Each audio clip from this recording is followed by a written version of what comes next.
Dames en here, goeienaand. Julle is 'n baie besonderse, goed gemanierde gehoor vanaand. Ons staan net nader en julle begin klaar stil bly. So baie dankie daarvoor. Dankie vanaand vir julle teenwoordigheid. Hierdie is 'n droom wat ons al die afgelope paar jaar het. En vanaand is ons eerste openbare gesprek oor die skieklas of die Sentrum vir Kurrikulêre Integrasie.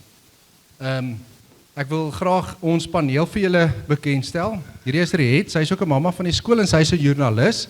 Hierso het ek vir Erika. Julle almal ken vir Erika, sy is 'n opvoedkundige sielkundige hier by die skool en vir Henny ook 'n opvoedkundige sielkundige en dan vir Charlene Cruikshank, sy is 'n arbeidsterapeut. So anders as myself het ons regtig 'n kundige paneel vanaand hierso waaroor ons baie trots is. Baie dankie ook dat julle ook julle tyd met ons spandeer. Ons gaan vanaand regtig net 'n informele gesprek hê. Ons wil regtig hoor wat julle te sê het. Ons wil graag julle vragies hoor en ons gaan kyk tot watter mate ons dit kan beantwoord so goed as wat ons moontlik kan. Dit is ietsie waaroor ons regtig baie opgewonde is en ons sien uit daarna om vir ons kinders 'n uitgebreide geleentheid te gee in tye wat dit soms vir hulle ongemaklik gaan raak. Die rede hoekom Riet so sit, ons het vir haar gevra of sy vir ons die paneelgesprek sal fasiliteer. Maar ons gaan dit regtig organies doen. So skree uit, steek jou hand op, net wat jy wil. Dit is nou nie 'n klas nie. Dit is vir ons belangrik om vanaand ook hierdie saal van so 'n aard bymekaar te sit dat julle moet welkom voel en ook op 'n manier moet voel waarna ons op pad met ons kinders, vir ons kinders. Want daar waar ons onsself bevind om tuis te wees en rustig te wees, miskien partykeer 'n lekker vol maag te hê, is 'n lekker goeie situasie. Ons wil ook vanaand van die geleentheid gebruik maak. Juffrou Chantel, staan jy gou op? Hierdie is ons splinternuwe juffrou Chantel. Sy gaan vir ons die skieklas waarneem. So juffrou Chantel, baie welkom ook vanaand by jou eerste gesprek hierso by die skool. Ons sien regtig uit om saam met jou te werk. Ons gaan julle toelaat om haar nou aan te val of bietjie te vra vir sy is 'n regtige kundige in die gebied. Sy is nie, alhoewel sy baie jonk lyk, is sy regtig baie ervare en baie goeie kennis en opleiding. So ons is opgewonde om saam met haar te werk en regtig 'n kundige in die veld in die hande te kry. So juffrou, vir jou ook baie welkom hierso. So sonder enige verdere fanfare gaan ek vir Erika vra om vir ons sommer te begin asseblief. Ag, vir Riet. Toe maar ek het tussen die lyne gelees, Martin. Ek glo die meeste ouers wat hier is vanaand het besonderse kinders. Ons kinders is innoverend, hulle is kreatief, hulle dink anders as die gemiddelde mens. Definitief my kind. Maar hulle daag ons ook uit met daai andersdenkendheid van hulle. Ek dink in baie gevalle vind ons en ek definitief persoonlik dat 'n kind dikwels in 'n hoofstroom situasie nie heeltemal sy voete vind nie. Jy weet jou kind is slim, hy moet mos kan. En dan kan nie jy of 'n juffrou verstaan waarom daar uitvalle is in die klas of waarom dit akademies nie noodwendig so goed gaan nie. En dan lê mens in die nag wakker en jy's baie bekommerd want hoe gaan jou kind in 'n hoofstroom situasie oorleef? En ek dink baie ouers weer eens soos ek en my man wil ons kind in 'n hoofstroom skool laat skool gaan. En daarom is ons so dankbaar vir hierdie Sentrum vir Kurrikulêre Integrasie wat julle begin. Daar is 'n mond vol, ek gaan dit dalk op verskillende maniere sê vanaand. So baie dankie. Martin, ek dink ons moet begin by die begin. Waarom het julle besluit om hierdie klas te begin? En spesifiek dan ook vir graad 4? So ons droom nou al vir seker nou so 3 of 4 jaar vir die sentrum. So kom ek begin sommer so. Ons gaan hierso praat van 'n sentrum. Begin volgende jaar noem ons dit 4-1. Niks anders is dit nie. So in die normale loop van die skoolomgewing is dit net 4-1. Niks anders is dit nie. So hoekom het ons dit gedoen? Ek glo dat die kinders wat in die skool is huidiglik is in die beste tyd ooit in die geskiedenis van skoolwese om nou in die skool te wees, as gevolg van die agtergrond en die ondersteuning wat wetenskap ons kan help. So ons kan ons vinger op 'n probleem sit en ons kan daai probleem aanspreek. En ons het al hoe meer gesien dat daar 'n behoefte is vir kinders wat sterk akademies is met ander uitvalle. So ons gaan eerstens baie versigtig wees om die kinders in 'n boksie te sit. Ons gaan nie sê hierdie is 'n tipe kind of daai is 'n tipe, ons gaan dit glad nie doen nie. Wat ons wel gaan doen is, dit is gemiddeld tot sterk gemiddelde en meer sterk gemiddelde akademiese kinders. En dan gaan ons sien dat daar sekere vaardighede wat hulle net nog kort. En die akiet op nog, hulle gaan dit nog kry. En ons het dit al van tevore gesien, dat kinders wat hierdie stelsel gaan, ja, dit is vir hulle baie ongemaklik, maar op 'n stadium word hulle volwasse genoeg in hulle vaardighede om te kan vorder. So ons wil 'n sentrum daarstel, wat ons vir hulle net so 'n bietjie meer spasie gee, om hierdie vaardighede op te vang, met 'n spesialis juffrou, en dan ook klompe ander goeder, soos die meubels, soos wat ons hier voorsit, tegnologie ensovoorts. Erik, ek wil spesifiek vir jou ook vra, hoekom is dit so belangrik, want ek weet jy's passievol daaroor, dat kinders wat moontlik sensoriese uitdagings het, ADHD, disleksie, wat ook al, in 'n hoofstroom konteks skool gaan? Ek dink, om aan te sluit by Martin ook, ons sien verskriklik baie kinders wat regtig kan in 'n hoofstroom funksioneer, maar nie die hoofstroom soos wat, of daai boksie van die hoofstroom nie. Ek dink baie van hierdie kinders sien ons wat teen graad 3, is hulle al deur baie terapieë of baie dinge en ons klomp goed gesê vir hulle en die ouers raak baie gespanne oor, okay, maar wat gaan ek nou doen in graad 4, want ek weet, ons is al so gekondisioneer oor graad 4 en wissel en toetse en eksamens en alles.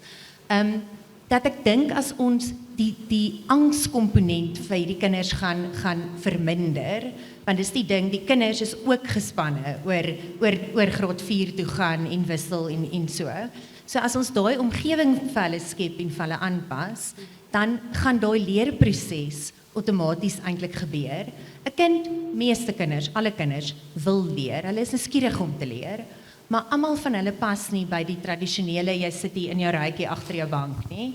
En ek dink dit is die idee dat ons juist buite die boks wil beweeg, en ek dink dis hoekom ons regtig passievol is, en is moeilik oor om te sê toelatingsvereistes en dit moet hierdie kriteria amper hê, want ons wil nie dit doen nie, maar omdat ons net 15 kinders in die klas wil hê of kan hê, moet ons 'n mate daarvan tog maar hê.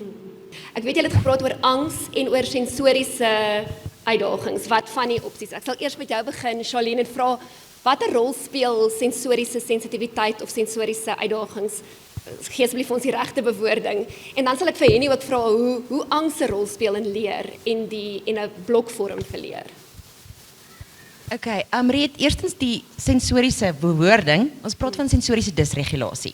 Nou, hierdie kinders registreer die sensoriese insit in ons omgewing anders as wat verwag word. Ek gaan nie sê verkeerd nie, want dis baie moeilik om daai label op te sit om verkeerd of reg, want wie weet wat is verkeerd of reg, maar dit is anders wat verwag word. So, daar is jou kindertjies wat baie meer sensories sensitief is.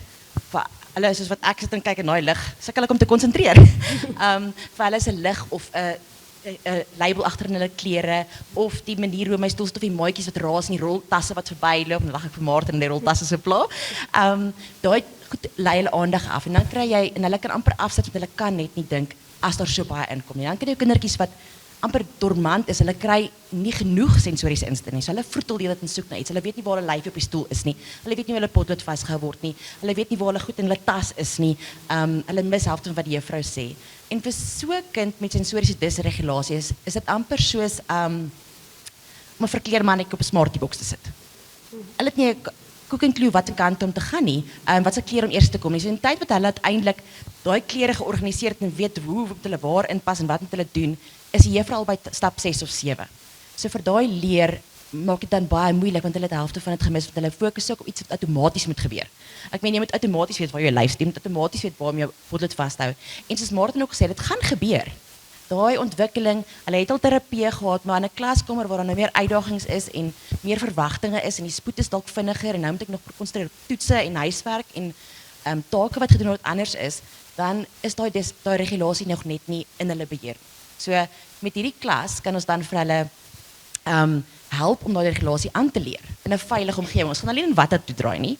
Ons gaan vir hulle net die vaardighede gee om dit aan te leer op 'n stadiger pas, jy dit so kan stel, of 'n minder uitdagende pas, sodat dit nie angs kan veroorsaak nie, want Erika en Henny gaan vir julle baie verduidelik daaroor. En dan so die leer beïnvloed, as jy gedisreguleerd is, dan kan jy nie konsentreer op wat die juffrou sê of hoe sy dit sê en dan nog om daai inligting te prosesseer en te onthou, gits, wat moet ek nou weer daar gedoen het, wat daar gedoen het, as jy so gedisreguleer word, gaan dit net nie gebeur nie. So dis waar regulasie vir hulle in plek sal kom om leer te vergemaklik. Ek wil net vinnig aansluit daarbij, hoe op 'n praktiese vlak gaan 'n mens daai sensoriese disregulasie aanspreek in hierdie klas? So ja, ons het baie gepraat oor spesifiek die ligging waar die klas is, sodat nie te veel eksterne klanke, eksterne beligting, artificial lighting, ek het nie Afrikaanse woord daarvoor nie.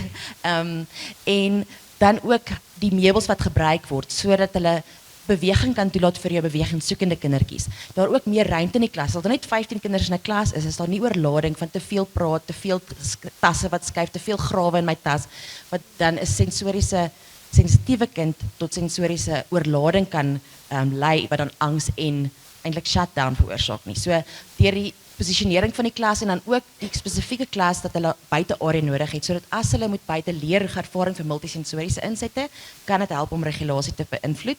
En dan ook as hulle net vinnig moet badkamer toe gaan en die trappe op en af hardloop en dan voel ek beter of as ek net uit 'n geraas moet beweeg en terug beweeg en dan die juffrou se aanpassings en aanbiedings op 'n sensoriese vlak.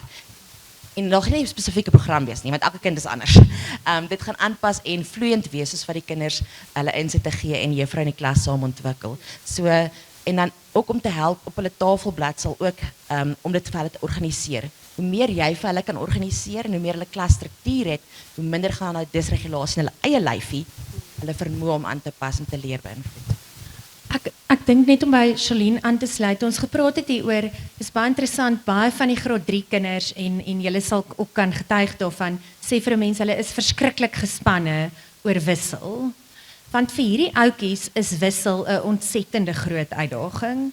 Want ewe skielik moet hulle beplan. Hulle moet nou beplan, ek moet nou my pennesakkie oppak en die juffrouens gaan vir jou sê, dit is die ouetjies wat so 5 keer deur die periode val die pennesakkie af en dan dan moet hulle hand opsteek want hulle wil nou eintlik eers dit vra of iets anders het hulle aandag afgetrek en so. So die feit dat die klas ook nie gaan wissel nie, help hierdie kinders dat hulle nie daaroor gespanne hoef te wees nie, want dit vat vir hulle omtrent helfte van die periode net om in te pak en uit te pak en dan moet daai regulasie dan nou weer van voor af begin. Ek het nou net gemaklik geraak in die klas waar ek is en dan moet ek weer alles oppak en baie keer raak hulle so gespanne oor wat die volgende periode is na wie se klas toe hulle moet gaan.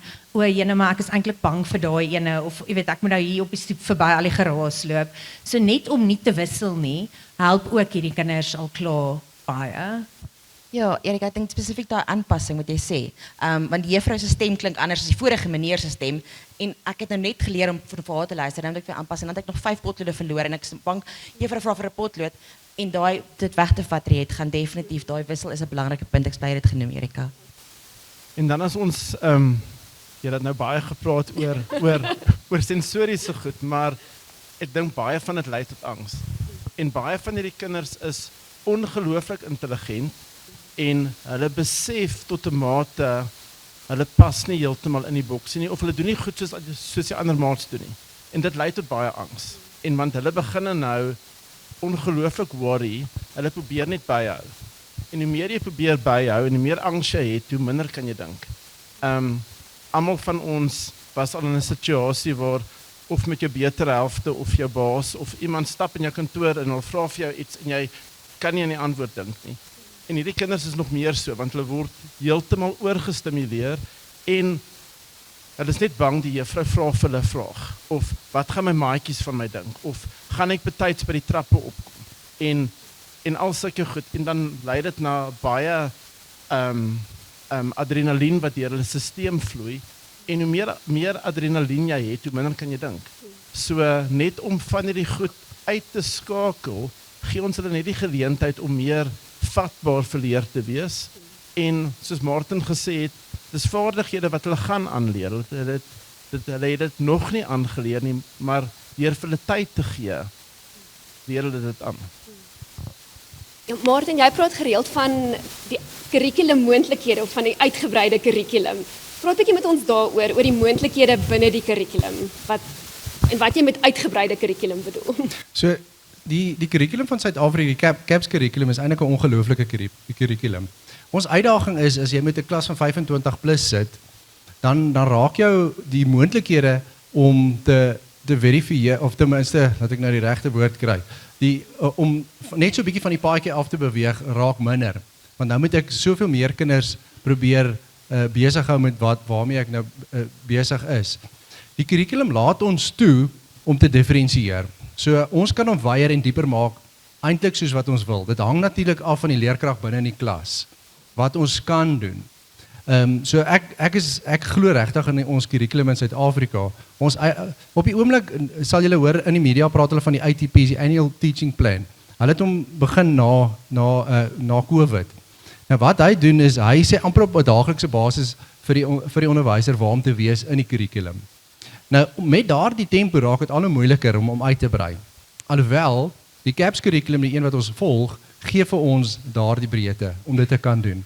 As ons in 'n gespesialiseerde klas is, dan gaan dit ons baie meer geleentheid gee om by die pas van die kind te kan aanpas soos wat hulle dit nodig het. En dan saam met dit gaan ons tegnologie ook gebruik. Ons gaan tegnologie gebruik want ons dink daaraan om vir hulle byvoorbeeld tik aan te leer, sodat hulle kan ordentlik tik, soos wat hulle nog in die ou tyd gedoen het. Sodat hulle, want ons sien baie keer dat van hierdie kinders het tekortkoming op 'n verskeidenheid van plekke. Baie van hulle se spiertonus is nie wat dit moet wees nie, dan skryf hulle nie so mooi of netjies, of hulle kan nie weer gaan lees wat hulle geskryf het nie. Dan raak dit so 'n bietjie van 'n sneeubal effek. So ons wil vir hulle ander vaardighede aanleer, hoe om te tik, hoe om op die rekenaar die werk wat jy gedoen het ordentlik te kan bære en 'n liaseer-sisteem te doen. Ons is nou besig om te gaan kyk na 'n rekenaarprogram. Jy kan gaan kyk na die ding. Sy naam is Purple Mash, wat ons volgende jaar gaan aankoop vir die kinders, maar hy gaan reg deur die hele skool gebruik word. Maar ek dink hierdie klas gaan hom definitief tot sy volle potensiaal kan gebruik. So op daai manier kan ons hom so 'n bietjie vinniger of bietjie stadiger maak, hang af van die kind se potensiaal.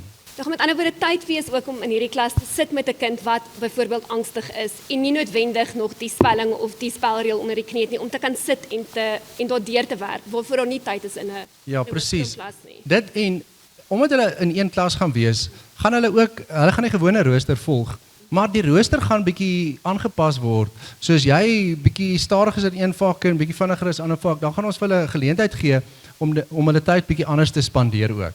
So die juffrou in die klas gaan hulle kan help om te sê, okay, ons doen vandag 11 of ons besig met hierdie projek, ons vat 'n bietjie tyd hierso, sit bietjie daarby, sodat hulle op daai manier ook die beste uit die kurrikulum uit kan kry. Ons gaan nou by jou wees. Ek wil ook net aansluit by wat Morten sê, net so is dit ook vir jou oudjies wat ons praat nou baie oor akademie en angs en so, maar baie keer is daar ouens wat regtig sterk is akademies en tot nou in graad 3, jy weet ons glad nie eintlik 'n akademiese uitval as mens dit nou so kan noem nie, maar daar is sekere emosionele komponente of meer 'n sensoriese regulasie tipe van ding. So in so 'n tipe klas, as jy jou ouetjie het wat regtig sterk is akademie, kan ons ook fokus op verryking vir daai ouetjie. Want wat ons sien is baie van hierdie kinders is baie slim en hulle raak verveeld met tye. So ons wil ook vir hulle 'n omgewing skep waar van nou raak Jannie verveeld en nou begin hy sy maatjie gooi met goed of ry op sy stoel of weet ons plan nou almal. Waar as mens in so 'n klas kan juffrou dan nou weet, okay, maar hierdie is dan nou vir die kinders wat ekstra verryking kan hê en ook 'n bietjie die buigbaarheid van een kind gaan dalk baie sterk wees in wiskunde, so daar gaan hy verryking kry, maar daar gaan miskien jy weet in Afrikaans of met die spelling of so wees en ons gaan daar kan ekstra aandag aan daai konsepte gee. So dit is 'n lekker buigbare omgewing. So is dit die juffrou nodig wat regtig 'n storie ken. Is dit 'n vraag beantwoord? Iemand het 'n vraag gehad? Julle het gesê gemiddeld tot bo gemiddelde leerders. So ek vra nou net so later aan as die program nou aangaan soos wat hy gaan. Sê maar nou baie van hierdie kinders is nie gemiddeld of bo gemiddeld akademies gemiddeld gewys. Hulle gemiddeld is miskien nie oordat daar nie hierdie akkommodasies was nie. So as julle sê gemiddeld bo gemiddeld, dit hoef nie noodwendig hulle gemiddeld op die rapport te wees nie. Dis hulle potensiaal. So, dit is 'n baie goeie vraag. Dit is definitief nie hulle punt op hulle rapport nie. ek dink dit is waar dit nou inkom die die keuringsproses eintlik maar waar ons gaan vereis dat daar 'n verslag is van 'n opvoedkundige sielkundige met 'n volledige assessering, so basies 'n IQ, ons wil kyk na die IQ toets. En wat nie ouer is as 2 jaar nie, so dit is 'n groot komponent daarvan. En dan is daar 'n hele paneel wat eintlik met elke aansoek gaan sit en oor elke geval individueel gaan praat en met die personeel gaan praat of met dit as dit 'n kind van buite is om met die ouers gesprekke te hê en daai. So dit is regtig 'n proses wat baie deeglik is en ons wil juis verhoed omdat ons weet baie van hierdie kinders het dalk weet daai fondasie was dalk nie reg nie as gevolg van angs of sensorie of wat dit ook al is. So ons gaan nie kyk na die punt op die rapport nie. Op daai noot van kinders met 'n bo-gemiddelde IQ, hierdie kinders gaan nou reeds al uitgesonder word. Hoe gaan julle keer dat daar 'n stigmatisering is in hierdie klas? Want ek dink baie van ons kom uit 'n era toe daar 'n remedierende klas by 'n skool was. Dit was dikwels die spesiale klas of ons dit nou wil erken of nie en mense het al neergekyk op daai kinders. Hierdie duidelik is dit nie die doelwit van die klas nie, maar hoe gaan julle in die skoolkonteks voorkom dat kinders gestigmatiseer of geboelie of wat ook al word? Ja. So dit wat jy nou sê is vir ons ongelooflik baie belangrik. So ons gaan hom so posisioneer dat die ander kinders gaan sê ek wil graag in daai klas wees. So jy gaan heeltemal die teenoorgestelde wees. So die taal wat ons hier by die skool gaan gebruik, byvoorbeeld hierdie is nie die ski-klas nie, dis 4-1. Die manier hoe die klas aan die binnekant gaan lyk, gaan ook daartoe bydra. Dan die normale integrasie van die hele program. So dit is die kinders wat hulle aangewoond is, wat saam met hulle gaan saal hê, wat gaan saam sport doen, wat gaan saam kultuur doen en al die ander aktiwiteite en saam gaan speel. Ons het reeds 'n kultuur by die skool waar ons aan werk waar ons mekaar aanvaar vir wie ons is. Dit is kinders en ons weet dit en ons weet dit is julle kinders en kinders is maar vanzelfsugtig, maar een van die belangrike punte wat ons by die skool op gaan fokus is om hierdie kinders so te posisioneer en die klas so te posisioneer dat dit normaal is. Daar gaan niks anders daaraan wees anders as hierdie kinders die binnekant van hulle klas lyk anders, hulle doen die gewone kurrikulum, hulle kry 'n rapport en so aan. So ons gaan baie hard daaraan werk dat die ander kinders gaan sê ek wil baie graag in daai klas wees. En hoe berei mens jou kind voor, sê nou maar word gekeer vir die klas, hoe gaan mens jou kind voorberei op hierdie klas, of op die feit dat dit dalk anders gaan lyk, en dat hy dalk nie gaan wissel, soos sy maats nie? Dis nou eintlik 'n onregverdige vraag, so onverwags. Dis okay. Ek dink baie van ons kinders stel ons angs op. So ek dink, wanneer jou kind gekeer word vir hierdie klas, of na die klas toe gaan, as ek as ouer begin angstig raak, as ek as ouer vir hulle sê, maar jy gaan in 4-1 wees, of jy gaan in ski-klas wees, begin my kind al reeds optel, hulle is anders. So ek as ouer dit moet eintlik net baie normaal wees. Ek laai jy by Lou Geldenhuys af, jy gaan in 4-1 wees, and that's it.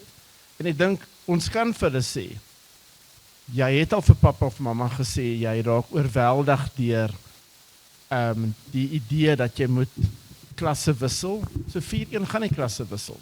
Jy gaan dieselfde toetse skryf as al die ander kinders, jy gaan dieselfde kurrikulum volg as al die ander kinders, dis net 'n lekkerder klas.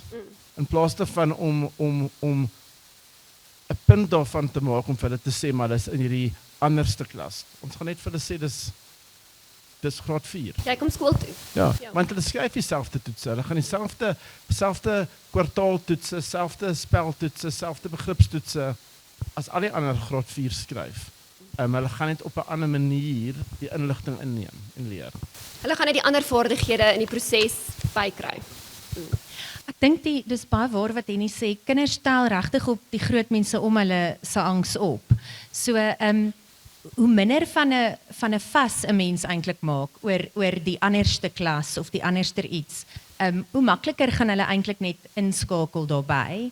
Ek dink dit is vir ons almal 'n baie groot ding dat ons nie wil hê hierdie kinders moet 'n label kry of binne in daai boksie wees nie. So ons sal regtig baie denke daarin sit, maar dit is soos Martin ook gesê, daar is altyd 'n risiko wanneer mens kinders bymekaar het. Ek dink net die ander kant wat mense daarna kan kyk is baie keer soos wat die klas nou is en jou kind is dalk gespanne of sukkel met een of ander iets of is die ouetjie wat verveeld raak en die ander maatjies gooi met goed. Is daar al klaar 'n sosiale ding aan die gang? So die risiko en mens dink dadelik as ons nou hierdie kinders vat en ons gaan sit hulle in 'n ander tipe klas, hoe gaan hulle gespot word of hoe gaan hulle? Maar dis baie keer ons eie vrees en ons eie manier van dink waar kinders dink nie noodwendig op daai vlak nie. Maar ons sal regtig baie denke daarin sit en aanhou om dit te normaliseer in hierdie klas. En ek dink as dit van ons almal afhang, het ons in elke liewe graad so 'n klas. Maar ja, tyd sal leer of dit gaan gebeur. As ek daar kan inkom, so waarna toe ons droom, is om te kyk of ons met die loop van tyd graad 4, 5 en 6 klas te begin. Ons gaan dan vir hierdie kinders geleentheid gee, so hulle gaan vir die jaar in die klas wees en dan as ons sien hulle vaardighede is van so 'n aard, gaan ons hulle 'n geleentheid gee om so nou en dan te gaan buite kuier, saam met die ander klasse in die ander vakke en so aan. Maar hulle gaan die akademiese jaar in daai klas voltooi. En dan gaan ons herassesseer, nie weer 'n toelating aan die einde van die jaar nie om te sien is die kind gereed vir herintegrasie in die normale stroom, as ek dit so mag sê. As dit nie is nie, dan wil ons graag voortgaan, maar teen die tyd hulle graad 7 is, dan moet hulle teruggaan na die klasse toe wat wissel.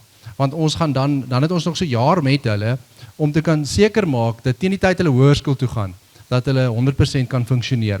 En ons ondervinding is ook van so 'n aard, teen die tyd hulle hier by 12 is, dan begin hulle regtig hulle voete vind. Dan begin hulle gemaklik raak met wie hulle is, en dan op daai manier te funksioneer ook. Net op wat Erika ook gesê het en Martin en actually Henny ook, hoe berei jou kind voor? Hulle gaan ook vra, hoekom sit ek op daai stoel? Hoekom moet ek op 'n keypad werk of 'n keyboard en hoekom moet ek op 'n skerm werk? En ek dink mense moet dit akkuraat vir hulle antwoord want hulle moet verstaan hoe hulle lyfie werk. Sê vir hulle, ek weet skryf is vir jou moeilik. So ons maak dit nou makliker vir jou om te leer. So terwyl jy nog verder leer om te skryf en die skryf makliker word, kan jy nou tik ook sodat wanneer jy te oorweldig voel, hoekom moet ek op daai stoel sit? Want dit hou jou lyf reg op, dit help jou met te konsentreer, verduidelik dit vir hulle op 'n vlak wat hulle verstaan. En dan gaan dit ook nie so vreemd wees nie, want dit is normaal. Dis soos mense wat krulhare en reguit haar het. Dit is so, dit is my lyfie werk net so. Jy bemagtig hulle eintlik in die proses. Geen hare nie. Ek wil daarbey aansluit oor ouer betrokkenheid, want jy praat baie oor die rol wat die ouer gaan speel om hierdie klas te laat werk. Ek weet ook dis een van die groot vereistes van toelating vir hierdie klas is dat ouers moet betrokke wees. Daar moet reeds eintlik 'n multidissiplinêre span wees wat betrokke is by hierdie kinders. Hoekom is dit so belangrik? Hoekom is 'n betrokke ouer wat reeds 'n pad gestap het met verskeie kundiges soos julle? Hoekom is dit so belangrik? Ek gaan sommer hier so inspring. Ek het al gesien die kind wie se ouer betrokke is, doen outomaties beter akademies. Emosioneel gaan dit beter met hulle. Hulle is meer vatbaar vir leer. Maar daar's 'n fyn lyn tussen betrokke wees en oorbetrokke wees. So ons wil ouer betrokkenheid hê, maar ons wil nie die ouer hê wat in die klas sit die hele dag nie. Asseblief nie. So daar's 'n fyn lyn, maar ouer betrokkenheid is baie belangrik. As Chantel vandag sien Marius sukkel hiermee, dat sy die vrymoedigheid het om vir Marius se ouers te WhatsApp en sê maar hy sukkel met hierdie konsep van wiskunde. Ek stuur ekstra huiswerk te help hom daarmee. Dat die ouers ook die terugvoer vir ons kan gee en sê maar joh, so en so 'n meltdown gehad vanoggend.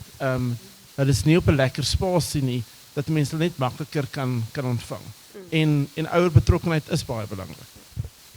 Ek dink om by hierdie aan te sluit, enige iemand se welstand gaan eintlik nie net oor een faset nie.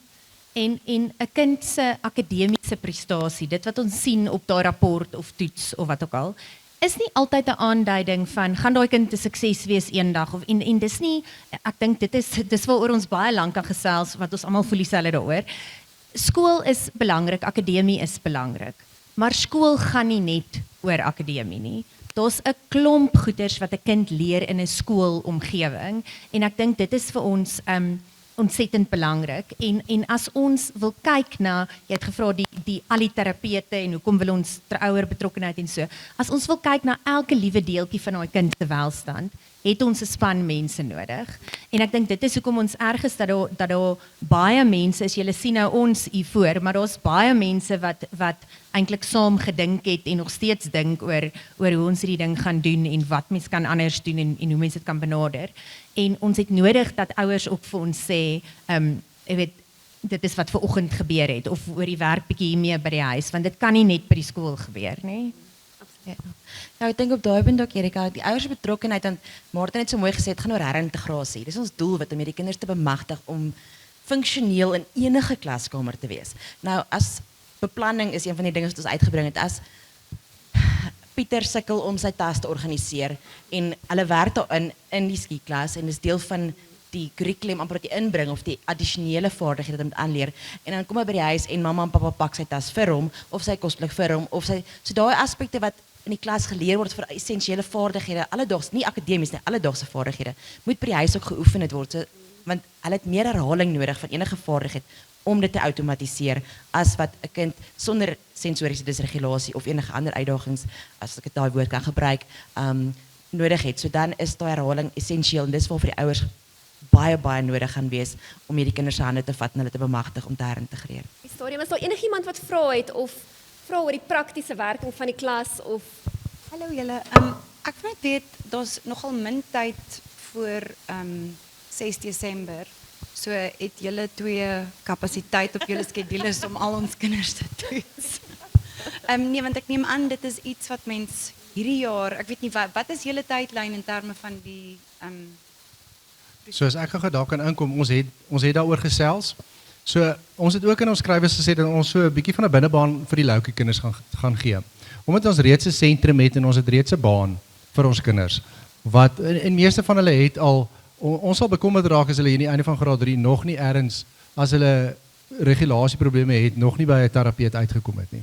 So ons gaan op die einde van die dag vanaand vir die buiteoutjies sê ons wil streng hou by die kriteria en so aan, maar vir nou vir hierdie groepie en meer spesifiek vir die loukie kinders gaan ons die binnebaan gee. So as daar reeds gewerk is, dan gaan ons so 'n bietjie van 'n paneelgesprek met julle hou. Sodat as daar nog nie 'n formele volledige assessering is nie, dan gaan ons met julle gesels en dan gaan ons 'n voorlopige goedkeuring gee met die oog op 'n volledige assessering. Nie net vir die uitsig daarvan nie, maar daardie volledige assessering gaan ook die juffrou help om die plan by mekaar te kan sit wat ons deur die loop van die jaar gaan doen saam met al die terapeute en so aan. Dank. Ek wil net aansluit by jou vraag en bietjie na 'n ander vraag toe gaan wat ons nog nie aangeraak het oor die assesseringsaspek nie.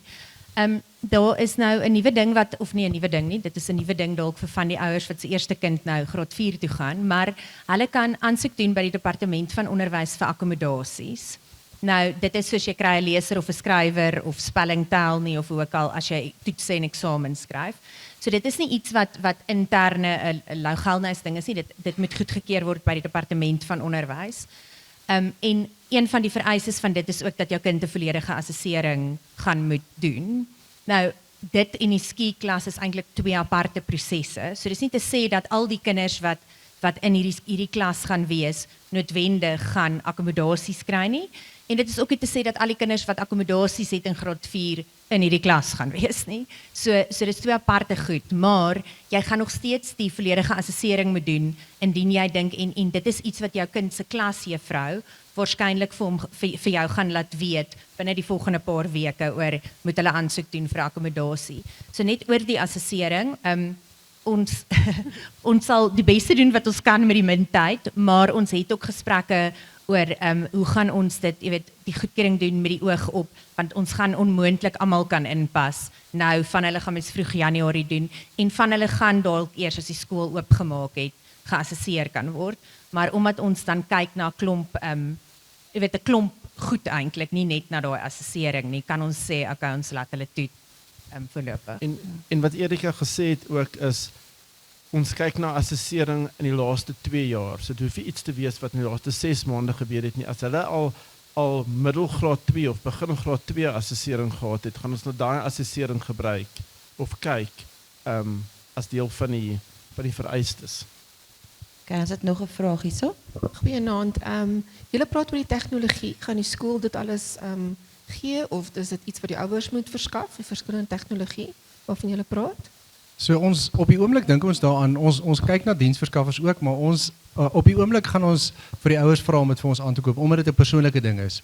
En ons verwag dat daar sekere werkies by die huis gaan wees. Soos oorfone is maar 'n persoonlike ding, jy gaan jou eie moet hê en die tablet en so aan, maar ons is nou besig met die verskaffers te gesels om presies te kan sien, want ons gaan vir julle minimum vereistes gee, want die tegnologie moet met die bord kan praat.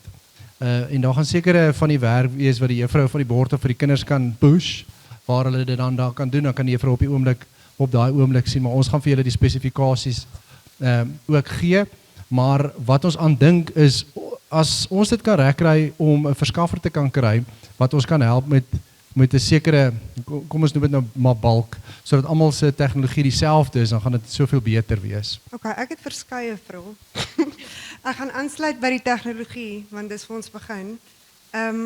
Sê julle die kinders, geen van die kinders gaan skryf in hierdie klas nie? Glad Wat nie. sê jy? So, die tegnologie gaan net 'n hulpmiddel wees. So hulle moet skryf. Hulle moet baie skryf. Hulle moet deur 'n boek blaai. Hulle moet hom voel en vat en ruik, al daai goeters. Maar die kinders, ekskuus om jou, die kinders wat nie sukkel met skryf nie. Charlene, wil jy nie daai vraag beantwoord nie, want ons het nou die dag gepraat oor die belangrikheid van skryf. Ja, dankie Riet. So sekere neurologiese paaie in jou brein word net gebou deur dit te gebruik. En skryf is een daarvan.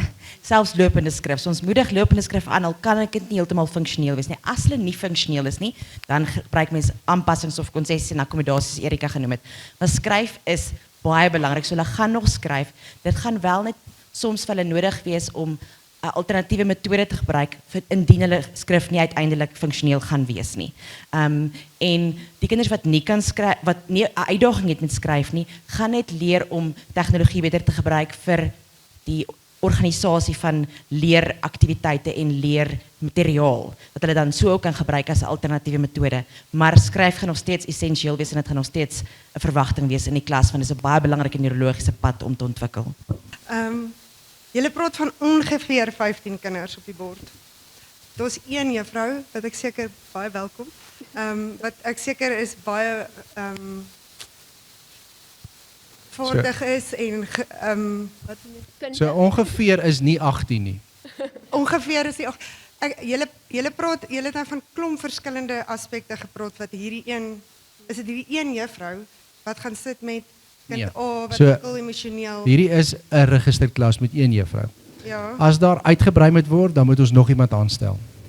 So hierdie juffrou gaan nie meer as een klas kan behartig nie en sy gaan spesiaal net vir daai kinders daar wees. Ek dink Christa wil spesifiek weet, gaan 'n moontlike assistent in die klas wees of is dit bloot die juffrou? Is dit Ja. reg? Martin, kan ek daar inspring? Dis een onderwyser, maar sy het 'n span wat haar ondersteun. So in ander woorde, as Chantel optel oor skryf of sensoriese probleme, gaan sy vir Charlene vra wat kan sy in die klas doen. As daar angstigheid is, gaan sy vir my en Erika vra ten opsigte van wat kan sy doen in die klas om die kind minder angstig te maak. As daar aandagprobleme is, gaan sy vir ons as span vra, as sy nie self weet hoe om dit aan te spreek nie. So daar gaan een onderwyser wees, maar sy het 'n span wat haar ondersteun. Ons gaan nie die hele tyd in die klas wees saam met haar nie. Nee, maar ons is daar om haar te ondersteun. En saam met dit, die doel van hierdie klas is herintegrasie. Dit is nie om vir die kinders hulle werk te doen nie. Dit is nie om vir hulle one-on-one personeel te gee nie. So hulle moet leer om te funksioneer sodat hulle kan herintegreer en matriek kan gaan skryf. Dit is die doel van hierdie hele oefening. So anders baie keer wat ons doen is ons is so lief vir ons kinders. Ons smother hulle. En ons dink ons doen hulle baie groot guns. Waar kinders eintlik baie beter vaardighede kan ontwikkel as hulle so bietjie ongemaklik gemaak moet word. So ons wil die ongemak 'n bietjie bestuur. En hoe wil ons dit bestuur? Deur tegnologie, deur 'n bietjie kleiner klasse, deur die wisseling te beheer. Maar die ongemak van jy moet nou self werk of sit jou oorfone op. Ons weet die klank pla jou, daar's noise cancelling oorfone. Sit jou oorfone op, jy moet nou lees. So ons probeer dit mitigeer op verskillende maniere maar jy gaan nie wegkruip om jou werk te doen nie. Dit gaan nie gebeur nie. Laaste vraag, ek beloof. As julle julle teikenmark, ek het gehoor gemiddelde intelligensie tot bo gemiddelde intelligensie, maar dan hoor ek sensoriese probleme met sensoriese integrasie. Ek hoor kinders wat dalk disleksies is of ADD. Ek hoor kinders wat ander kinders groei met papiertjies. So dit klink vir my na 'n baie groot verskeidenheid van wat is dit so hoe sal julle beskryf? So die klas is nie vir stoute kinders nie. Kom ons begin daar. Dit is Ons gaan baie streng daaroor wees, so dit gaan nie vir kinders wees wat gedragsafwykings het nie. Glad en geheel en al nie. So as dit 'n kind is wat kinders gooi met papiertjies omdat hy verveeld raak en hy kan nie bybly vir een of ander sensoriese integrasieprobleem nie, dan is hy 'n moontlike kandidaat vir die klas. Maar ons weet en die sielkundige sal vir jou sê, daar's ouetjies wat met gedrag sukkel. Dis nie gedrag hierdie nie. Glad nie gedrag nie. Glad en geheel en al nie. Ja, Martin, ek dink op daai, ek wil graag 'n antwoord daarso op 'n vorige vraag ook. Weens al daai moontlike opsies wat jy genoem het, is so 'n kind huidigelik nie funksioneel in 'n klas nie. So ons gee vir hulle die vaardighede en die gereedskap vir juffrou gaan hê. Sy gaan 'n hele klomp gereedskap wat ons as deskundiges vir kan gee en sy kan dit dan gebruik soos wat sy sien nodig is sonder om hulle in watte toe te draai. En hulle moet leer om self daai vaardighede te kan gebruik en self daai toerusting uit te haal en te gebruik om beter te leer, om beter te luister, om beter te skryf, om beter opsommings te doen, wat ook al die vereiste van daai klas is, sodat hulle funksioneel kan wees op die ou einde in 'n hoofstroomklas weer. Julle, ek het ook 'n paar vrae, maar net ook 'n paar comments, meestal komplimente, om vir julle dankie te sê hiervoor. Dit is, toe ek gelees het daarvan, het ek kliphard gegil van opgewondenheid en toe 'n ander klank uitgelaat, toe ek hoor dit is net van graad 4 upwards. So dit is my vraag, ek wil regtig verstaan, hoekom julle dit nie nou al begin met graad 1 of graad 2 nie, en ek wil raak aan wat julle vroeër gesê het, want julle praat van die fondasie wat miskien nie reg gelê is nie. Nou is hier 'n geleentheid om daardie fondasie van die begin af te probeer reg lê, right? So dit is my een vraag, want die kweekhuis is incredible. As ek vir ander ma's vertel wat nie in Loukies is nie, dan val hulle bekke oop van net hoe ongelooflik oop en keen Loukies is vir enige alternative learning methods, right? So dis die perfekte idee van breaking the rules by knowing the rules. Soos ek sê, ek het baie om te sê en te vra. So dit is eerstens die Kan ek graad 1 en graad 1. kan ons een vraag op 'n slag, Yes, anders gaan ek absoluut. vergeet wat Ja. is die eerste vraag.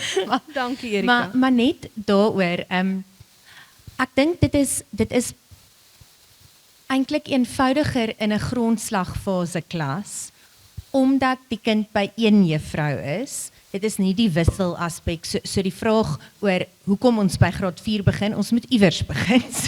So dit het die meeste sin gemaak om in graad 4 te begin, juis omdat dit is dat die wissel en die verskillende juffrouens en vakke en eksamens en al daai goed.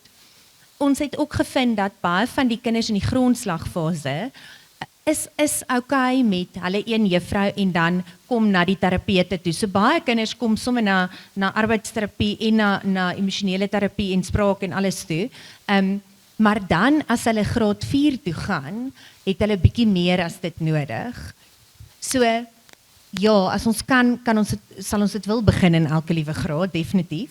Maar ons het gevoel dat daar is 'n groot gaping as hierdie kinders dan nou van die grondslagfase oorbeweeg senior fase toe, en om dan vir hulle daai vangnet te gee en 'n omgewing te skep waar hulle veilig kan voel, en dan mens nog steeds, so moenie dink hulle gaan net skuif na hierdie klas toe en nie noodwendig arbeidsterapie of emosionele terapie nodig hê nie, maar dat hulle daai vangnet het vir as hulle in die senior fase inbeweeg.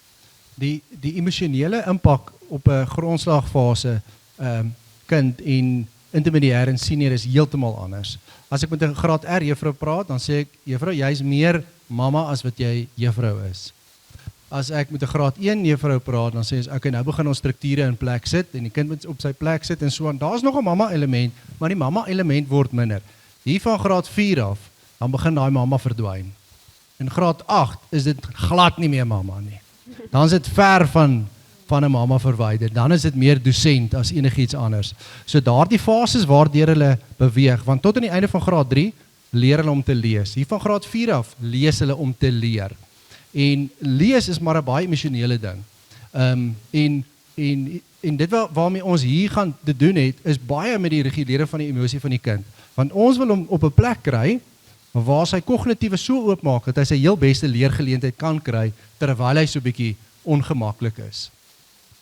Ek dink die groot ding ook, en Charlene kan ook daaroor getuig, ons het baie keer het mense byvoorbeeld 'n kind wat sukkel met skrif, en hulle het soos daai bord wat op daai tafel daar by Henny is, mense noem dit 'n slaantbord, so hulle skryf daarop om die handskrif makliker te maak. So baie keer sal die arbeidsterapeute vir die ouers vra om so iets te hê in die klas.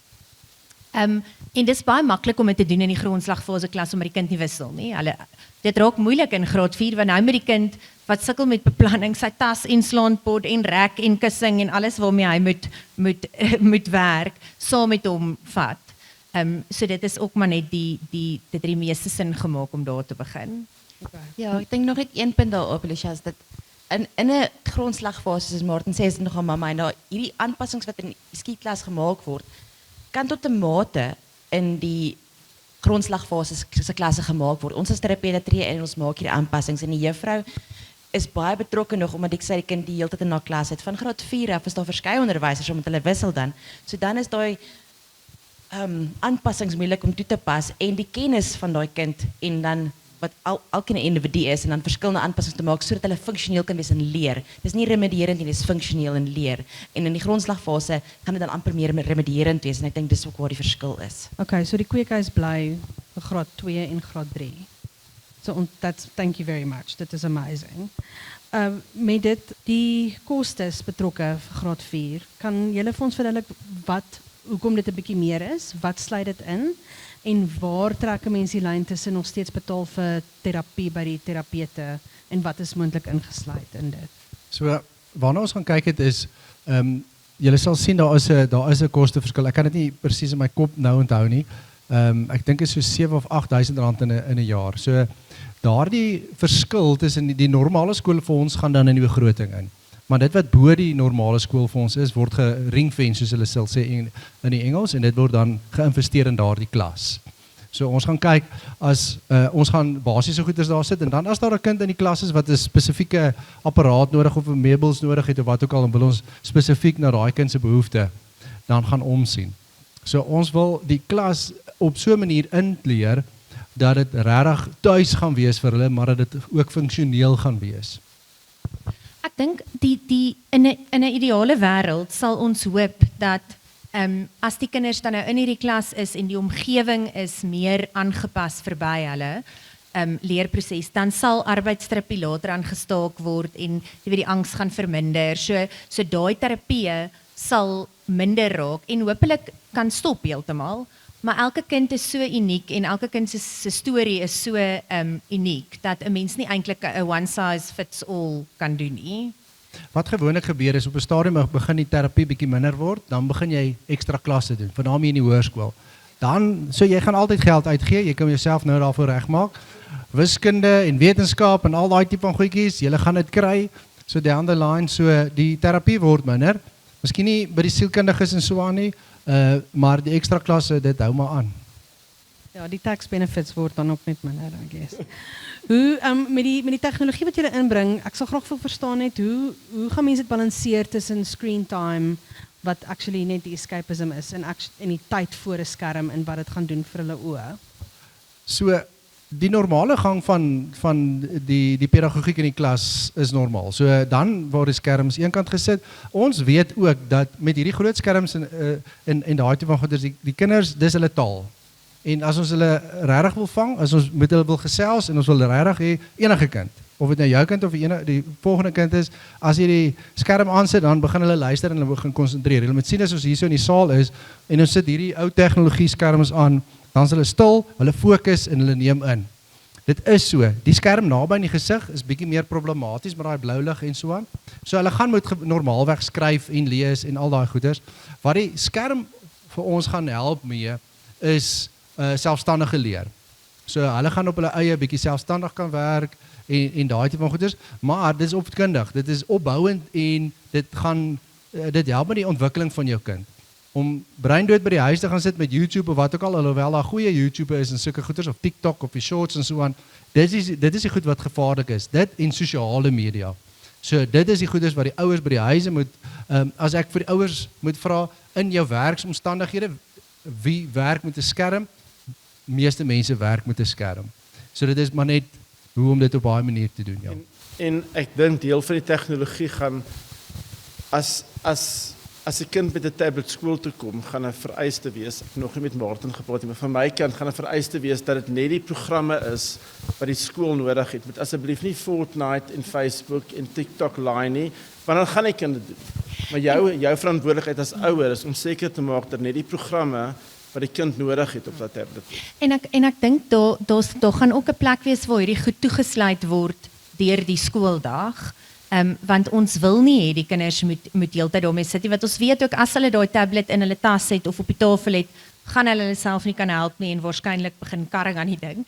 En so net van 'n sekuriteitsoogpunt af, daar gaan 'n plek wees en hulle gaan die goed daar binne kan toesluit, sodat as hulle pouse of saal of enige aktiwiteit het buite die klaskamer, is daai goed steeds veilig. Dit gaan nie in jou kind se skooltas geberre word die hele dag nie. Ja, en ek dink op die impak op hulle liggaam en hulle oogies ook, van daai aspek, daar gaan 'n balans wees. So hulle gaan nie heeltyd soos Martin sê op die tablet wees nie. En as jy kyk na oogakkommodasie, 'n naby skerm en 'n boek is basies dieselfde oogakkommodasie. So dit gaan nie dat hulle astigmatisme gaan ontwikkel net omdat hulle heeltyd so naby kyk nie. So dit moet 'n balans wees, daar moet beweging tussenin wees en dit gaan die juffrou toepas in die klas sodat dit nie 'n steenpilaar word nie, dit word net 'n hulpmiddel eerder as 'n steenpilaar. Yes, dankie Riet en dankie. Ja, dit is 'n fantastiese inisiatief. Ons is baie opgewonde. Ons gaan probeer om nie te angstig te raak oor daai 15 nie, want ek dink almal wat hier is het 'n baie, jy weet, ek dink ons het regtig 'n idee dat ons kind gaan goed vaar in so 'n klas. Maar wat gebeur nou as hulle dit hierdie jaar maak? Hoe werk volgende jaar? Moet hulle deur 'n similar proses gaan? Is daar geleentheid vir ander kinders om te integreer in 5-1 of in 6-1? So hoe gaan daai vlakke werk? So as jou kind nou gesettel is, moet hulle dan weer deur 'n keringsproses gaan in die volgende jaar? Net so 'n bietjie meer hoe dit sal uit. Ek dink nee, hulle gaan nie ons sal nie dit doen dat hulle elke liewe jaar 'n hele assessering en 'n ding moet doen nie. Ek dink die belangrike ding is die doelwit hier is herintegrasie wanneer die kind reg is. Dit gaan jy as 'n ouer nie op jou eie hoef te besluit nie. Dieselfde paneel wat die hele kering doen gaan besluit wanneer hierdie kind reg is om weer te herintegreer. So daar mag van die kinders wees wat teen die einde van hulle graad 4 jaar mense na kyk en sê, "Jessie, dit gaan so goed met hierdie kind. Ons dink die kind is reg om te integreer." En daai kind gaan dan 'n spasie oopmaak by die in die klas in graad 5. So dit is bietjie 'n stelsel wat konstant verander met in en uitgaan in die klas, maar ons is baie erg dat daar in die jaar nie kinders kan integreer weer in die hoofstroomklasse in nie. Want dit raak net eintlik 'n logistieke nagmerrie. Hulle sal moontlik vir sekere klasse as toetslopies kan integreer, maar nie permanent nie. Dit gaan eers teen die einde van die jaar gebeur. Ek dink net laastens is meer oor so 4-1 gaan nou daar wees. Hoe gaan die res van Loukie onderwysers bewus wees van kinders met ander behoeftes? Want weet met dissipline, ek wil dis baie belangrik, maar omdat hierdie kinders anders funksioneer en anders reageer en anders optree, is daar 'n plan hoe om hierdie kinders jy weet hoe laat hulle die res van die Loukie span onderwysers weet van hierdie kinders wat anders funksioneer. So ons is reeds deel van 'n organisasie by name die Keller Education Foundation. So ons is reeds besig met opleiding al vir 'n jaar lank met personeel en hulle is geskwee op die neurowetenskap navorsing in die onderwys. Dan is daar gesprekke wat ons ook met ons terapeute het op 'n gereelde basis. So deel van die deal wat ons met hulle het, is hulle kon gesels met die personeel. So ons probeer op hoogte bly van die nuwe wetenskap en die nuwe tegnieke en tendense sodat ons skerp genoeg is om elke kind te kan vang wat ons moontlik kan. Ek dink wat ons gesien het met die habitat, toe die habitat nou begin het en ek dink nou lekker aan die gang is daai. So dis baie algemeen vir personeel om 'n vraag te kom vra. Of dit nou is oor 'n kind of 'n gedragding of enige iets vir die terapeute. So ek dink ons het dit al klaar baie reg gekry met die Habitat Sentrum hier, dat daai terapeute en die personeel lekker met mekaar werk en mekaar ken en gemaklik genoeg is om mekaar se hulp te vra. En Erik het nou die binnebaan want sy het die maatjie in haar hand. So is nou 'n uitdaging vir my. Nee, maar in dieselfde asem soos ons nou gesê het, ons gaan nie kinders in watte toe draai nie. Soos die kind op die speelgrond 'n ander maatjie se hare trek, gaan daar dissipline wees. Die onderwyser wat aan diens is op die speelgrond gaan nie nou na Chantal toe hardloop en sê maar jy moet hierdie kind uitsorteer. So daar gaan die normale prosesse wees, maar die onderwysers gaan meer sensitief wees teenoor hierdie kinders. En dan het ons 'n interne stelsel by die skool, ons noem dit die schoolby support team. Juffrou Tine wat daar agter sit, sy is die voorsitter daarvan, waar daar dan graadgesprekke is, akademies, enige uitvalle, of dit nou gedrag is of enige tipe uitval.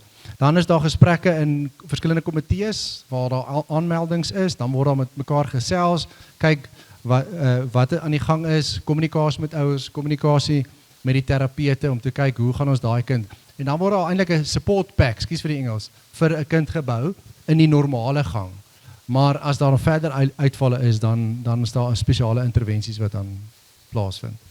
Ja, en dan ook sien ons baie keer van daai dissipline, redes vir dissipline wat nodig moet wees, is as gevolg van 'n kind wat in 'n vegvlieg of veg of vreesreaksie is weens sensoriese oorlading. So as ons vir hulle die regte toerusting gee en die regte omgewing sodat die sensoriese oorlading nie so prominent is nie, dan gaan ons hopelik minder vegvlug en vreesreaksies hê op die speelgrond buite of op die stoep of tydens 'n sportdeelname. Jy het vroeër genoem van kweekhuis. Ek dink miskien moet jy net 'n bietjie oor die kweekhuis gesels, Martin, vir die ouers hier wat nie die kweekhuis ken nie. So wat ons 'n jaar, miskien moet ek die hele baan verduidelik. So 'n paar jaar terug het ek en Carla begin gesels oor die Habitat en die uitbreiding van ons sentrum met ons professionele personeel. Dit is nou die opvoedkundige sielkundiges, die spraakterapeute, die arbeidsterapeute ensovoorts. Dit het baie goed gewerk en ons het gesien ons het baie goeie resultate daar gekry. In hierdie hele proses het ons agtergekom, weet jy wat, ons wil begin kyk veral in die grondslagfase waar daar kinders is wat met sekere konsepte sukkel. Wat ons toe gedoen het, ons het 2 personeellede in die grondslagfase geïdentifiseer en hulle buitemuurs is heronderrig van sekere konsepte na skool. So wat daar dan gebeur is, as die juffrou in die klas sien, my seun of my dogter of wat ook al het 'n konsepprobleempie, hulle sal dan met die mamma en pappa gesels en dan word daar afspraak gemaak en die kind kry die geleentheid om na skool met die juffrou weer daai konsepte oefen sodat daar 'n normale tempo kan voortgaan. So dit is net so ekstra hulpmiddeltjie wat ons ingebou het sodat ons die kinders kan help en ondersteun dat daar nou nie te veel gate in die muur plaasvind nie. So net so verrassingkie, so vanaand word opgeneem. Dis hoekom julle in die mic moet praat. As ek so vinnig tel, gaan julle meer as 1 klas nodig hê. So is julle gereed daarvoor vir 'n tweede klas? En ek dink daar's ouers hier wat dit nie kon maak vanaand nie. So ja, en ek het ook met my seun se juffrou gepraat en vir haar gevra nou hoe kry sy huidige onderwyser insette in is hy die regte kind vir hierdie klas. So ek dink daar's definitief meer as 1 klas wat julle gaan nodig hê na aanleiding van al hierdie ouers se belangstelling. En dan ook net, ek wil net sê baie dankie. Weet om so busybody te hê wat nooit ophou nie, wat as hy die grond raak 300 km/h die grond raak en hy is heeldag teen 300 km/h. Om vir so 'n kind die geleentheid te gee om te leer en sy intelligensie te kan gebruik om net 'n beter self te wees, dis ongelooflik. En kudos vir die juffrou wat hy hierdie jaar gehad het. Sy uit haar sirkels laat hardloop, maar kudos vir haar. Want ons het baie gesprekke gehad en ek wil dankie sê vir Lukas want ek weet daar's baie skole waar hierdie gesprekke gebeur nie. Jou kind word net gelabel hy's stout of hy's dom, maar intussen tyd is hy ver voor sy maatjies, maar hy's verveeld en sy juffrou het 'n plan gemaak. So ek sien uit daarna my kind in hierdie klas in te kry volgende jaar. waar hy nog beter kan doen. So baie dankie. So ons is geseën met 'n ongelooflike beheerliggaam by hierdie skool wat baie braaf is. So soos julle hier by die skool kan sien, is hier 'n paar goeders wat opgerig is wat nie ander skole regtig reg kry nie. So ons is reg om aanpasbaar te wees, om te kan bied wat nodig is. Kom ek begin daar. Ja, daar is 'n ekonomiese skaal wat gevolg moet kan word om dit te kan regkry en dit op 'n ordentlike manier te kan doen, maar ons sien uit om verras te word, kom ek sê so. So ons wil graag buite die boks dink om vir ons kinders die heel beste moontlike kans te kan gee tot sukses. So ons wil dit nie graag doen nie, ons moet dit doen. Ons het nie 'n ander keuse om vir ons kinders die geleentheid te gee nie. Ons kan nie aanhou wegkyk vir die geleentheid wat eintlik daar is om vir hierdie kinders dit so bietjie gemakliker te maak, maar hulle volle potensiaal te kan ontwikkel nie. Ek hoop dit beantwoord jou vraag. Wie weet, dalk het julle die volgende Elon Musk. Weet nooit nie. Ek wil net graag vra vir die kinders wat dalk nou nie in hierdie klasie ingeneem gaan word nie, maar wat dalk ook nog 'n bietjie uitdagings het. Was dit al ooit oorweeg dat die juffrouens of die onderwysers van die graad 4 jaar wissel na die klasse en die kinders bly in hulle lokaal, net om nog bietjie onsekerheid weg te vat, want nou is dit 'n groot oorbrugging, dis nou 'n graad 4, so hulle wissel en hulle skryf eksamen. So as miskien, weet ek vra maar net, is dit al oorweeg dat die onderwysers wissel in plaas van die kinders? Ja, ons het dit gedoen. So daar's en ons het dit eintlik baie lank probeer. Maar daar's 'n paar uitvalle. Die kinders is tot meer in staat as wat ons dink. So hulle is eintlik baie tawwer en hulle is baie meer veerkragtig as wat ons vir hulle krediet voorgee. Die probleem is, hulle het nodig om op te staan. Hulle het nodig om bietjie rond te stap en so aan. So dit gee vir hulle die geleentheid om bietjie te beweeg. Julle sal sien, een ding van ons skool is, as jy hier by die stoep kom sit, terwyl hulle wissel, dan is dit 'n geselsry en 'n bondelry en so aan. En dit gee vir hulle geleentheid om net so 'n bietjie af te skakel, wat ongelooflik belangrik is vir hulle. Ander probleem is, dan neem die juffrou en sy meneer in die eienaarskap van die klas en dan is dit nie mekaar. Ek hou ook nie daarvan nie. So ja, ons het dit probeer, maar dit was tussen die twee opsies is die wisseling van die kinders definitief beter geweest, hoor. Ek wil net gou hoor, in 'n baie kort tyd het hierdie nou baie vinnig gebeur en die dame voor dit die woorde uit my mond uitgehaal, dat hierdie klas baie beslis gaan vol wees en dat daar nog 'n klas gaan nodig wees baie binnekort.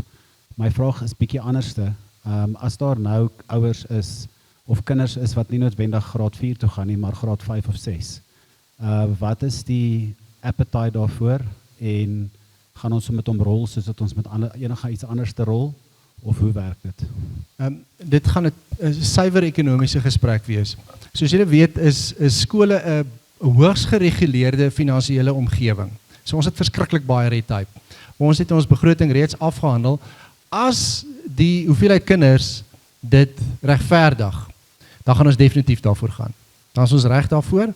En dan sal ons die snellers baie vinnig trek, maar as ek my sin kry sonder die finansies sal ek dit definitief doen, maar ek dink ons gaan 'n finansiële gesprek moet hê, want Sean sit nou daar agter, hy is my voorsitter, so ons moet vir hulle sê, dit maak sin op 'n sekere plek.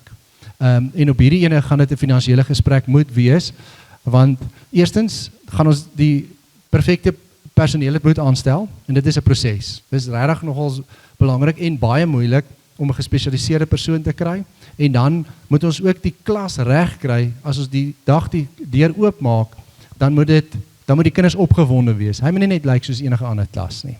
So ja, ons het definitief daarvoor op tyd. Hallo. Ek wil net graag weet, ek bedoel, dit gaan my nie so baie affekteer nie, sorry, ek is nie graad 4 nou nie, maar sê nou maar, die graad 4's gaan deur hierdie jaar, en daar is nie 'n graad 5 nie, maar hulle het nog steeds dieselfde probleme.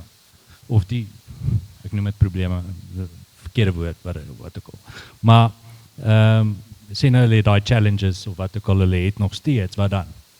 Dan het hulle deur 'n jaar gegaan, en dan staan nie 'n graad 5 vir dit nie, is nie 'n graad 6 nie. Ja, ek sal net wil weet, ek bedoel, waar is die afsnypunt dan met hulle, want hulle was nou in hierdie spesiale klas, en nou is hulle weer... Yes. So ons beplan definitief om 'n graad 5 en 'n graad 6 in te sit, vir hierdie kinders wat volgende jaar 'n graad 4 is. So, verseker, maar, met die herintegrasie, ons wil dit graag stop, ons moet dit stop, nie moet nie, maar dit sal 'n goeie plan wees om dit aan die einde van graad 6, want dit is nou 'n nuwe fase. Van graad 7 af is dit senior fase, 7, 8 en 9 werk saam.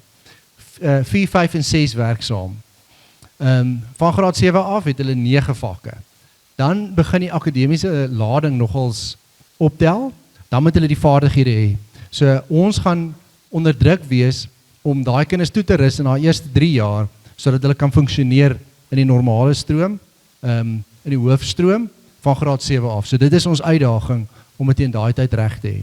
Net om jou vraag ook verder te vat, die idee is dat daar definitief 2025 gaan daar 'n graad 4 klas wees. As daar genoeg mense is, gaan daar graad 4 en 5 klas wees. 2026 gaan daar verseker 'n graad 4 en 5 klas wees. Want ek dink dit is wat jy spesifiek wil weet, maar as die kinders nou die einde van graad 4 kom en mens besluit, okay, nee, daar is nou net nie meer so 'n klas nie, wat gebeur dan met hierdie groep kinders wat volgende jaar in graad 4 is? So daar gaan in 2026 dan verseker 'n graad 5 klas ook wees. So ook as jy 'n graad 5 klas hierdie jaar het, gaan daar definitief 'n graad 6 klas wees. Dan die ander vraag is net, dis is hoe, ek weet met julle evaluasie en goeders, julle IK-toetse en al daai goed, hoe behandel dit, hoe affekteer dit as wat dalk angs veroorsaak nie iets is wat hoe kan ek sê, dit is nie iets wat skoolverwant is nie. So dan basically maak nie saak wat julle doen nie, as hulle huis toe gaan kry hulle weer angs. En ja, en dan kom hulle maar net skool toe na die spesiale klasie toe. Nie om nou, ek try nou nie lelik wees nie, maar jy weet, en dan tik hy op 'n mooi komputer, maar dit gaan nie reg weg nie. So, dit is wanneer ons die ernstige gesprekke ongelukkig met ouers moet hê. Daai gedeelte sal ek dan doen, waar ons ouers inroep en sê, kom, julle doen nou nie julle deel nie. So hierdie verhouding gaan nie bestaan net uit die skool uit nie. Hierdie verhouding gaan nie net bestaan uit die terapeute nie. Ons het reeds die gesprekke gehad, as dit nodig is vir die paneel of myself, om ernstige, direkte gesprekke met ouers te hê, as hulle begin teenwerk dit waarmee ons besig is, gaan ons dit hard en duidelik vir die ouers moet sê. Iets wat ons ook volgende jaar gaan doen, en dit sluit dalk so bietjie aan by die gesprek, ons gaan volgende jaar 'n sosiale werker by die skool ook hê, 2 dae 'n week. As ons sien dat daar goed by die huis gebeur, wat teenwerk met dit wat by die skool aangaan, dan gaan ons die sosiale werker betrokke kry vir die baat van die kind. En daar gaan ons ernstig standpunt inneem, want sosiale werkers het 'n mandaat om in die deur te gaan klop en sê, ek is hier, so maak asseblief die voordeur oop, ons wil vandag 'n gesprek by die huis hê. So dit is hoe ernstig ons is oor hierdie hele situasie, om hierdie kinders te kan help. Ja, dalk, ek vat dit nou net een keer verder, maar die groot ding is, met evaluasie aan die begin, hoe identifiseer mens dit, sodat jy nie 'n persoon wat actually nie in hierdie klas behoort nie, dalk in hierdie klas kom, waar dit sou iemand anders gebaat het, want dit is nie actually sensories, of wat ook al die probleem is nie. So, die volledige toets wat gedoen word, is 'n wetenskaplike toets. So uit daai toets uit, gaan jy baie data kry. En daai data, jy gaan nie, die slim mense, gaan vir jou sê, jy gaan nie sommer wegkruip nie. Daar's nie baie inligting wat verskans geword uit daai ding uit nie. So dit is 'n wetenskaplike toets wat gedoen word, gestandardiseerde toets, en daai data wat daar uitkom, gaan vir jou 'n redelike groot verhaal vertel. Dan, ons gaan ook, as ons sien, dat 'n kind in die klas is, en daar's vernielsigtige gedrag, of wat ook al dit mag wees, kom ons sê dit is nou die ekstreme geval, dan gaan ons die ouer vra om die kind uit die klas uit te vat. En ons gaan dalk sê, nou gaan die kind uit die klas uit. Want ons gaan aan die geheel moet dink. Ons kan nie een kind in die klas hê wat die leergeleentheid van die ander kinders afbreek nie. Ek wil nie te veel in diepte gaan hierso nie, maar daar's prosesse. Ek dink ook nie in terme van die keuringsproses en ons praat nou baie oor die IK-toets en so. Onthou, ons gaan nie net kyk na daai IK-toets nie. Dit is juist wat ons nie wil doen nie, want wat ek nou ook gesê, dit gaan oor die holistiese prentjie van die kind en ook die pad, want van hierdie kinders en die ouers stap al 'n bitter lang pad. En daar was al uitstekende vordering, so dan om nou net te moet fokus op al die goed wat net nog nie reg is nie, is glad nie wat ons wil doen nie. Ek dink ons is ook baie passievol daarin dat ons nie net vir ouers gaan sê, okay, jy weet, jy moet nou hierdie en hierdie en hierdie by die huis doen nie, maar dat ouers na ons toe kan kom en kan sê, ons sukkel met hierdie en hierdie by die huis, help ons weet nie wat om te doen nie. So om nie net, ons gaan nie net die bal vir julle gooi en dan sit julle met hom nie, ons wil julle help met wat ook al die uitdaging kan wees. En hoekom daar 'n keuringsproses is ons gaan nie kinders of alle kinders wat uitdagings het, gaan nie in 4-1 wees nie. Bedoelende, soos Martin gesê het, dis goed vir 'n kind om 'n bietjie ongemak te ervaar. So as hy in een area 'n bietjie van 'n uitdaging het, bedoel nie hy kwalifiseer vir 4-1 nie. Dan moet hy nog steeds in 4-2 tot 4-4 wees, waar hy daai uitdaging ervaar, miskien met 'n bietjie ondersteuning, maar dis hoekom ons 'n assessering doen, as hy al by arbeidsterapie of spraakterapie of remedierende of spelterapie was, ons vat al daai inligting in. Ons gaan ook nie in graad 3 'n kind wat ons al van graad 1 af vir die ouers gevra het, gaan arbeidsterapie, gaan spraakterapie, hulle het dit nog nooit gedoen nie, nou ewe skielik kry hy die geleentheid om 4-1 te gaan nie. Ons gaan dit ook in ag neem wat het die ouers al gedoen om te help. Enough said. Ja, en ek dink ons het dit vroeër gesê, die ouers is deel van hierdie span. En hulle moet ook hulle bydra deel vir die kind om suksesvol te wees op die einde. Ons gaan dit nie alleen kan doen nie. Ja, ons sien baie keer dat ouers skool toe kom en sê help. Ons gaan nou 'n plan hê om te help. Maar help beteken nie ek outsource my verantwoordelikheid nie. En dit is waar ons die ernstige gesprekke met mekaar gaan hê om te sê, okay, wie vat verantwoordelikheid vir watter gedeelte? En ons gaan met 'n plan begin en dan gaan ons ook kyk na die monitering. Ons is ook reeds besig met die juffrou om te gesels oor die rapport van die kind. So die kind se rapport gaan bietjie anders lyk, alhoewel die gewone assesserings daarop gaan wees, maar dan gaan hy 'n ekstra gedeelte kry. So bietjie meer 'n verduidelikende of 'n uitgebreide gedeelte om die vordering van die kind te verduidelik vir die ouers. Nee, dit is stelling. So iewers tussen my en my vrou het ons baie kinders hier in die skool. Ek is werklik opgewonde oor wat julle doen. Ek weet dit is uncharted territory, ongekarteerd. So ek weet julle het nie al die antwoorde nie, maar hier's soveel bestanddele wat ek hoor vanaand dat ek dink dis great en well done. Deel van my entoesiasme ook is omdat ek van Germiston afkom, daar het ek skool gegaan, weet ek nie van hierdie goeders wat julle doen nie, maar dit is genuine vir my as ouer, amazing wat julle aanpak. Ek is genuine verstom, dit is great. Net een vraag van my kant af, te doen nou met, soos julle gesê, die tablets ensovoorts waarop die kinders gaan werk, wat weggevat sal word en dan weer teruggegee sal word. Nou vir die kinders wat in die naskool is, hoe gaan dit inpas? So die meeste van die huiswerk en daai tipe goeders gaan nie nodig wees vir die tegnologie nie. So ons wil nie regtig hê dat hulle moet heen en weer en net staat maak op die tablette en so aan nie. Is dit nie dan iets wat eerder net daar kan bly nie? Dit gaan hoofsaaklik in die klas bly. Maar van die programmatuur en so aan wat jy gaan gebruik, kan jy van jou selfoon af doen. So dan gaan login credentials skryf en hulle kan dit op daai manier ook doen. Ek is 'n leefstyljoernalis en ek skryf heeltyd profielartikels vir tydskrifte oor mense en daarom is ek baie nuuskierig oor juffrou Chantal Liebenberg, né? En ons wil baie graag, ek het nou skelm hier vir haar gevra of sy net so iets van haar kan vertel want ek dink ons almal is nuuskierig om meer van jou te hoor. Dankie, baie dankie. Goeienaand dames en here. Dit is vir my 'n absolute voorreg om vanaand hier by julle te wees en ek is so opgewonde oor hierdie nuwe klasie wat ons gaan begin. Ek het 8 jaar ondervinding in presies wat ons in hierdie klas gaan doen. Ek onderrig in 'n skool wat ons met kinders werk wat verskeidenheid van leerprobleme het. Vanaf angs, dysleksia, dysgrafia, ADHD, dink aan dit. Ek het selfs kinders wat op die spektrum is. So dit is vir my 'n absolute passie om hierdie by Lou Geldenhuys te begin en om hande te vat saam met die personeel, die terapeute en die ouers. Vir my is dit ongelooflik belangrik dat ons 'n oop en goeie verhouding met mekaar kan hê, dat ons vir mekaar kan sê ek sukkel met hierdie, help asseblief, dat ek vir julle kan terugvoer gee.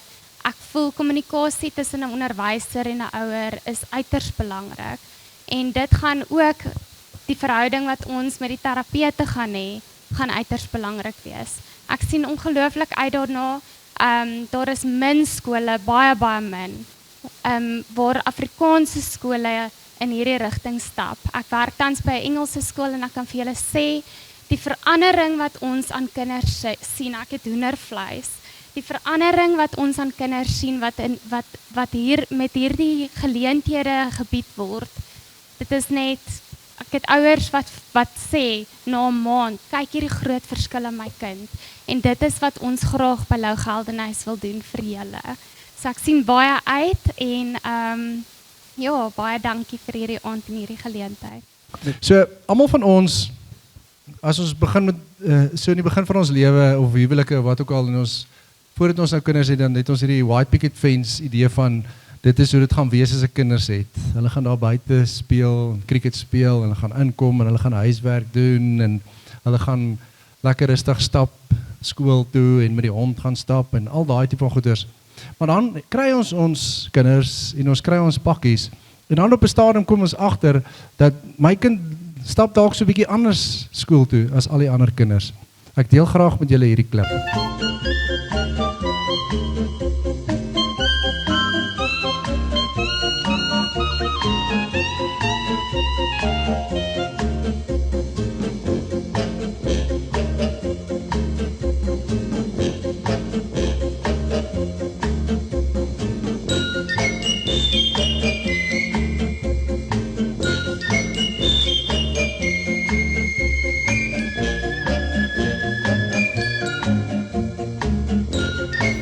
As ek maar die lewe kan geniet soos daai mannetjie. Ek dink ons gaan ons kinders om die lewe te geniet met hulle eie unieke uitdagings en met hulle eie unieke potensiaal. En dit is wat ons graag wil regkry met hierdie klas.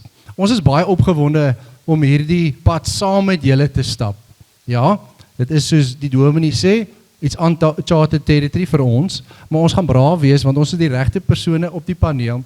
Ons het die regte juffrou, ons het die regte ouers en ons het verseker die regte kinders. Ons sien regtig daarna uit om saam met julle hierdie pad te stap en vir ons kinders deure oop te maak en oop te skop as ons moet, sodat hulle die lewe kan geniet en 'n volle potensiaal kan geniet. Dames en here, baie dankie dat julle saam met ons gekuier het vanaand. Soos ek gesê het, hier's nog baie om te eet en drink, anders moet die personeel dit môre eet en drink.